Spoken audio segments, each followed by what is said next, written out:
Y'all, maybe you know this, but I used to be a real piece of shit. Hair slicked back tight, steaks as sloppy as I could possibly get them. I'm gonna edit in this Your clip baby here cried now. because it knows I used to be a piece But of I'm gonna shit. stand next to it Did because you I'm used worried to be about a piece of copyright. shit? Oh, I'm even gonna kind of yeah. talk over it. Slick back You've hair, seen. white I baby. think you should leave, right? Maybe you've also seen Stop this. telling people that you're a piece of shit. We know. Okay, but this is a private video. This is going to be the first members only video for this channel because I have a few that I want to release, but none of them are like announce themselves as the first one or like explain the fact that I'm doing it because I hadn't planned it yet. But basically, I think I've explained this on a couple of live streams that I have a lot of vlogs that I think are good, but I don't have any idea how I'll make any money off of them. And while I like signal blasting my messages to as many people as possible, ultimately I'm fucking broke. So if if people are willing to pay for the content, that's the only real reason for it to exist. So the fact that you are already members or you've signed up for the sake of seeing this video, thank you so much. You're the only reason this video exists at all. I would not release it if I didn't already have members. Fucking truck. Loud ass piece of shit. Distracting me, making me lose my train of thought. Okay, I don't want to have to edit. Anyways, there was a period of my life where I was an anime only, kind of. I don't think I ever quite reached the level of I like literally will only watch anime and not like anything else. But like when I was a kid, like a little kid, I remember having a robust set of interests in as much as I would play with toys and video games and read magazines and read books and watch cartoons, and there were certain live action movies I enjoyed. And then I feel like as I became kind of like a worse of a person, and I'm not saying that I became a worse person like, I don't know, I was like morally wrong. What I'm saying is that like just as my life went on, I felt like I was getting further and further from fitting in. Too many weird things kept happening in my life. I never, I kept moving. I kept losing my connections and losing my place in the world. And so I felt like media broadly became less and less relatable to me, until a point where it was really hard for me to connect with much at all except for sad music that felt, that I could project my feelings onto, usually because it was pretty vague. That like what it's describing is just kind of the vague state of being emotional in the way that I was, without saying anything really specific. So, circumstantially, I mean. So, like, in that period is when I started getting really into anime, and I think a big part of it for me as an English-speaking, Western high school student, United States American high school student, anime felt incredibly foreign in the sense that, like, even though I could connect with it emotionally because it's the same human experiences that are drawn from in, any other art, culturally, it felt so apart from my expectations of what things are like that it's easier for me to take each anime individually without thinking about how it, does or doesn't relate to me in terms of like what my life is like. There's never a high school anime that reminds me of my high school experience because Japanese high school is just wildly different from what American high school is like. I saw almost nothing of my high school experience in anime, and so a lot of what I did gravitate towards when I think about stuff like Hidamari Sketch as like one of my favorites for a long time, or Manabi Straight, are shows about the high school experience I wished I was having, or that would have made sense to me as compared to the one I was actually having that didn't make sense to me. So that was annoying. Anime for me definitely became a kind of escapism but one where I couldn't even really tell exactly. Like, I knew that I wanted reality to resemble what I was seeing in anime, but I didn't see where I fit into that, you know? Even though I related to characters like from Hidamari's sketch, I refused to quite like say, oh well, that's me, because she's a girl, so she had to be like in some way other, like, oh, this is a waifu question mark, but I'm not attracted to her, so I don't know, it doesn't make sense. But like, that was just the way that anime fans talked back then, in particular, was like this level of rejection of the notion that I see myself in the character. It must be this masculine idealization of I want to marry her. It goes beyond fuck, because it's waifu, right? You want to wife her, but like, what the hell is a waifu? Other than like just you but cute. You but as a cute girl is typically like almost everyone when they describe their waifu just describes their own personality. And the guys in these shows have no personality. So they exist for you to just be like, oh, well, I guess that's me. But for me, I had too much, like, I don't know, I think that level of dissociation is uniquely Japanese. Whereas in the United States, it's hard to be a quiet person and be like accepted. I think the reason I connect with Japanese media in particular is that there is this idea that even if you're just quiet and passive and doing well, people respect that. And you don't get that in the United States. If you're quiet, you get bullied for being quiet. And so then you get bullied for the things you say when you speak up if you don't know how to speak.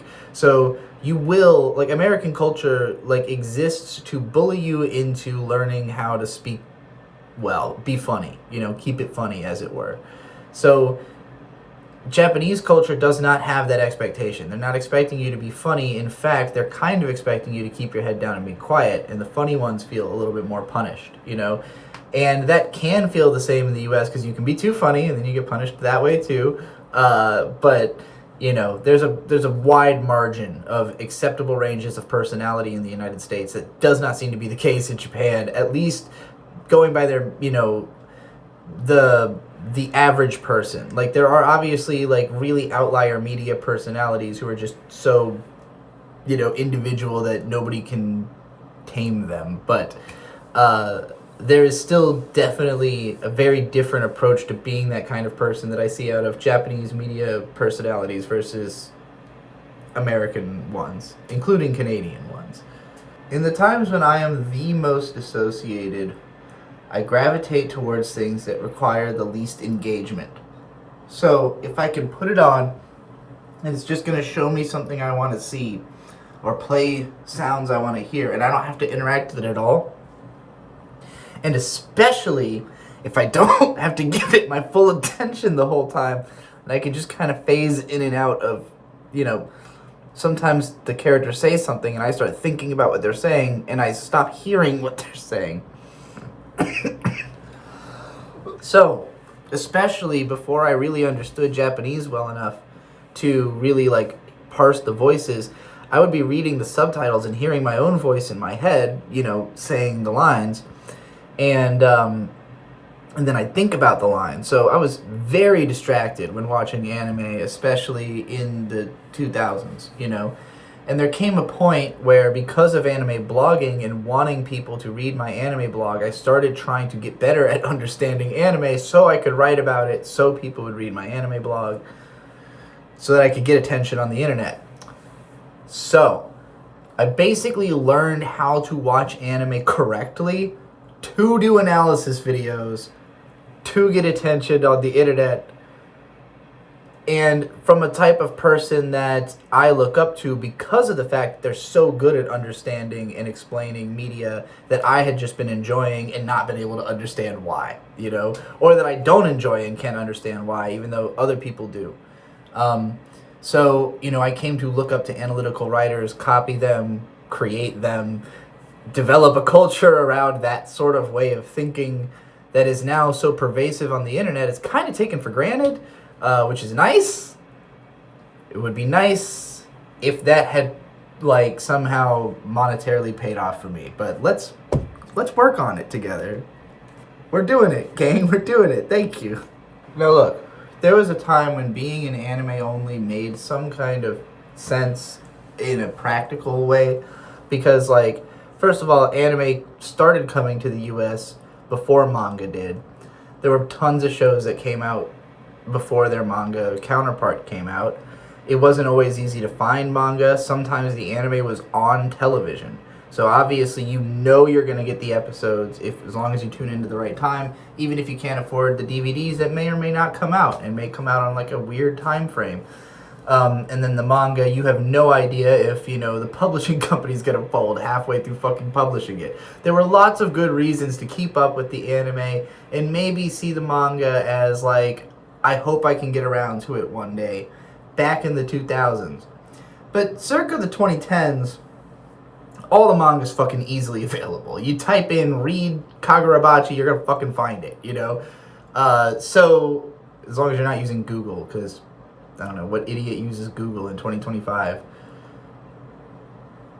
Use DuckDuckGo or something. Like, just read the thing, and you'll get the fucking manga. But, like, there's people who are like, don't spoil me for things that happen later in the manga because I'm only watching the anime. And they're talking about, like, fucking Free-Ren. And I'm like, bruh, you've got 24 episodes covering, like, 50 chapters of what is now 180 or something chapters. And like, the manga's years ahead of the anime. It's going to take years for there to be a season 2, if there is one, which we have, I don't know, maybe they've announced it, I don't know. I haven't heard of a release date for a Free-Ren season 2. Season 2 won't catch up to the manga, which will just keep getting ahead as we wait years probably for a season 3. Madhouse didn't used to make second seasons of shows. Like, Masao Maruyama wasn't into that. So this is a new thing that they do now. And I think they'll probably go through with Free-Ren because it's like a big success and it's really good. Seems like maybe they enjoy making it. I don't know. But like, so many things could happen. And in the meanwhile, people are like talking shit about the manga because they're viewing it like, the anime is an improvement on the manga, so I want to wait for more of the anime. There is no more of the anime. The manga already fucking exists. And it's already great. You can read it. And get the story and be able to participate in the conversation about the story with the people who've read the fucking story because they care about the fucking story. Do you care about the story, or do you just want to see the pretty lights and flashy colors in the Madhouse animation? Because that's not the fucking story. Now look, I will freely admit that there are plenty of anime that I've watched and loved, and I still haven't read the manga. I have a tough time reading manga that's not finished because I don't want to believe that it's going to be finished until it is.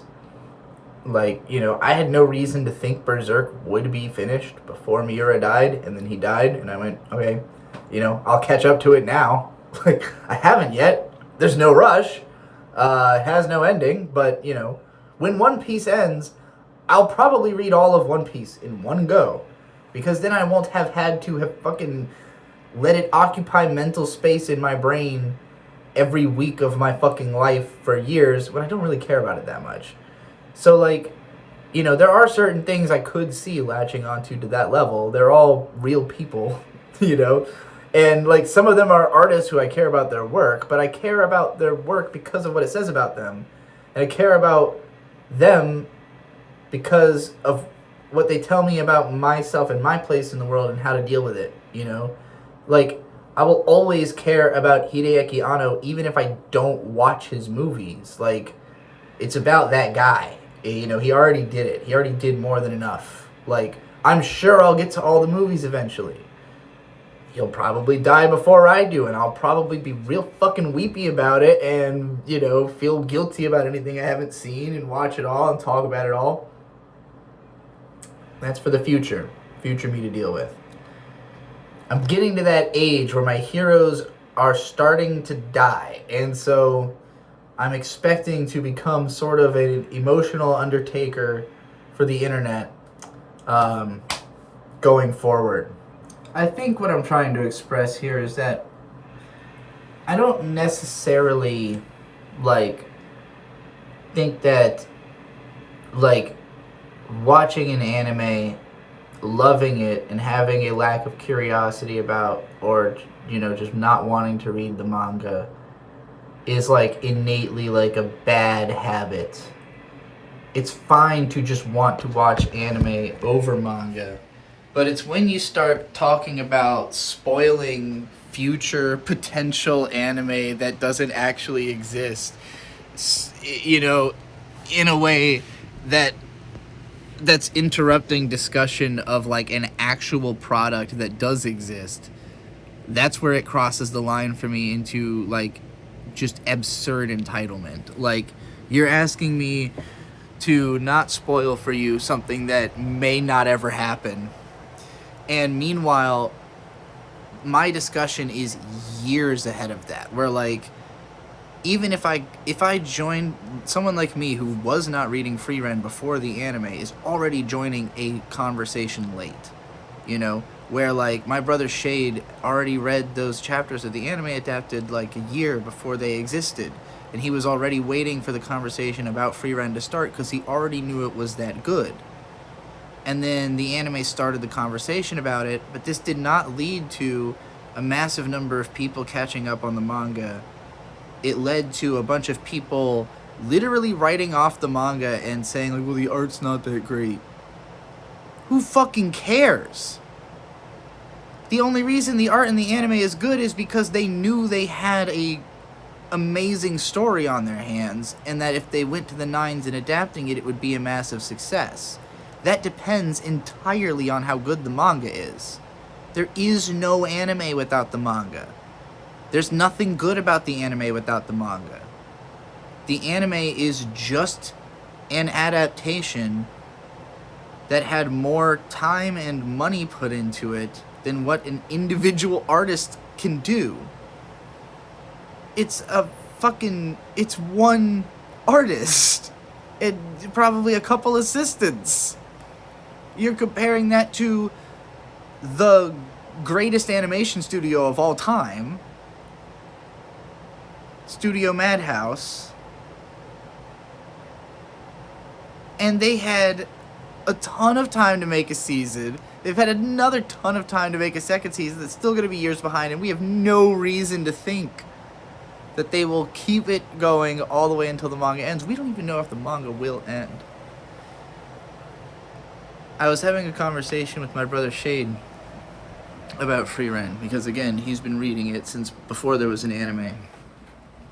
And he said it's on indefinite hiatus right now, which is sad, but he was like, you know, man, he was just sad about, like, how many manga, you know, always have to take breaks and everything. And I was like, well, you gotta look at it like this. The schedules that they're working on, this is all they do, is make manga. And if all you do is make manga, you will very quickly run out of ideas about what to make manga about. Because you run out of life experiences to draw from, or other media to draw from. Like, you literally, if you don't have time to read any other manga, or watch any shows, or listen to the news, you know, Osamu Tezuka just listened to the news constantly. That's where he got new ideas from. You know, he pretty much wrote the same fucking story 100,000 times. He pretty much wrote the same story 100,000 times, but he constantly updated it with new state-of-the-art technology and information over the 40 years of his career. Throughout which he just constantly produced manga and anime, and, you know, again, there wasn't that much real evolution in the actual like core beliefs, which is fine. They weren't like bad core beliefs per se, but like the main thing that was evolving was his technique and the specific sign of the times idea, window dressing of what are essentially the same stories that he kept focusing on. And I think that if Tezuka had taken some breaks, maybe at some point, to like just go fucking for a walk, he would have maybe had like a different idea.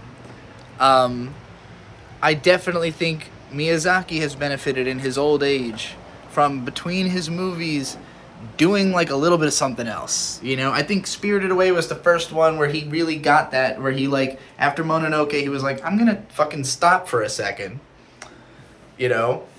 And then he met like his like brother's kid or whatever and was like, oh yeah, young people, I'll make a movie about those things, and then every time he retires, he gets inspired again because he had time. He's retiring under the auspice of, maybe I'll never create again because maybe I won't learn enough to have enough new perspective to ever have something really that interesting to say again. But then, oops, I did it again. He has another interesting thing to say. Do I think Friren's author will be back? Yes. They're not that old.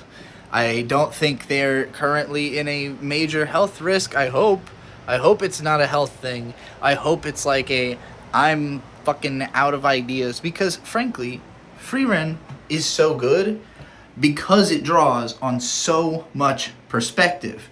It is a manga that presents itself as having a tremendous amount of perspective because the main character is hundreds of years old. The story is told over hundreds of years, and so the author has to communicate an understanding of how history works across hundreds of years, a level of perspective no individual human actually has. So he's pretending, he's faking having an amount of perspective an elf could have into portraying reality, and has kept a story going and strong for tremendously longer than most stories already. Like, it's already a really long manga, so it's stayed good. So, to have stayed good for that long, I drew a comparison to shade to my book, Kusomega. The reason my book, Kusomega, got put on hold is I ran out of ideas.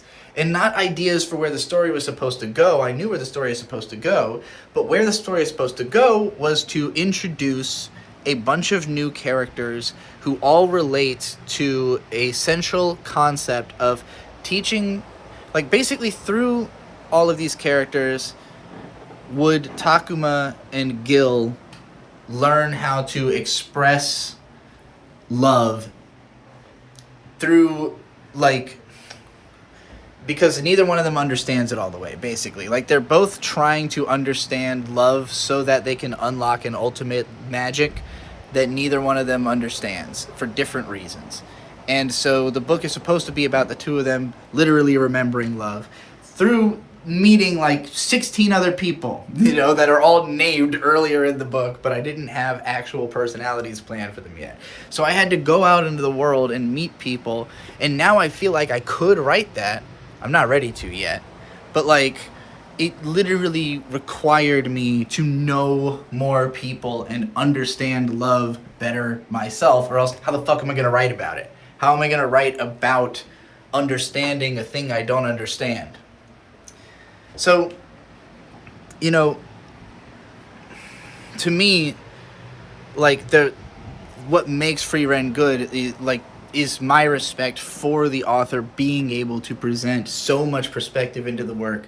I think that it is a uniquely stellar manga, and that the adaptation, yes, brings a lot of the flavor of it out, but it's literally window dressing. It is just, it's not the root. It is none of the core. None of the core of what makes it good is unique to the anime.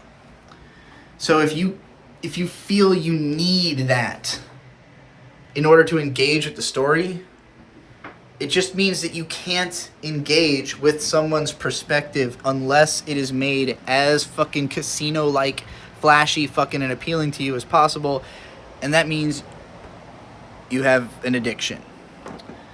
And the cure for addiction is empathy and understanding and love, and getting your dopamine from human connections instead of from